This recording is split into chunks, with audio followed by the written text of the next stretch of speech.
billahi minash shaitanir rajim. Bismillahir rahmanir rahim. Now I am going to deliver a lecture on distinctions. So what is a distinction?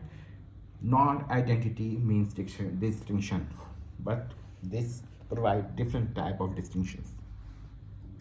So once again, I have written, as usual I used to write, and I will show you that I used to write many things.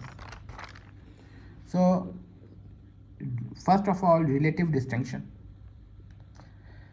Two things A and B are relatively distinct if they can be, or they are differentiated within a specific context, mode of description, or framework of reference. This is purely, sometimes it is purely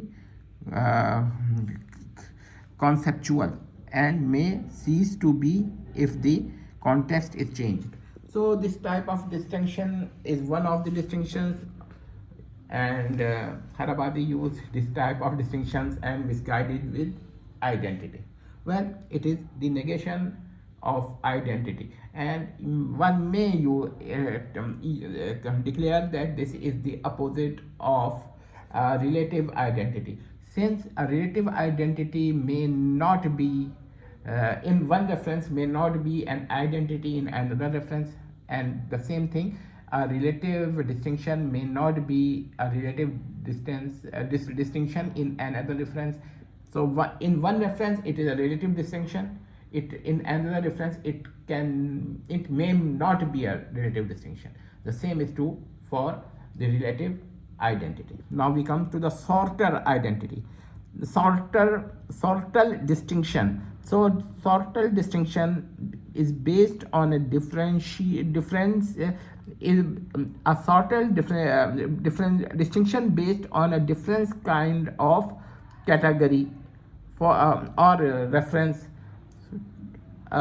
Two things A and B are sortally distinct if they fall under different category. So not just category, they may be of different type, different kinds, different divisions.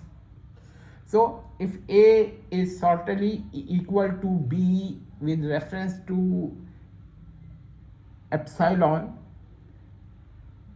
the same A not equal to B in reference to sigma. We have changed frames. Sigma is one frame and epsilon is another frame. So if we say that A is sortally distinct from B with reference to epsilon, that does not mean that they are sortally different in each and every reference or category without an exception. So this is not the case. They may be or they may not. Now, existential universal distinction. It is a strong form of absolute distinction that occurs especially between things that share the domain of existence. So if A and B exist, only then this will be applied. So they can be distinct in each and everything except existence, or they may share each and everything along with along with existence. So they may be differentiated, they may be divided into two types. Now again, absolute logical distinction and logical strict distinction. So this is absolute logical strict distinction. So what is this? The strongest possible form of distinction, and it is implied when things belong to absolutely different types of domain, say possible and impossible. So A is possible, B is impossible, or more clearly, A is absolutely or logically possible and B is absolutely or logically impossible. So even then, this distinction is what we called absolute logical self distinction. Now I want to show you the absolute logical self identity.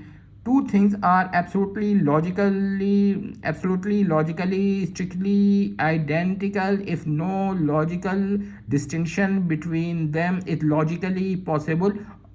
absolutely logic absolutely logically absolute logical strict distinction.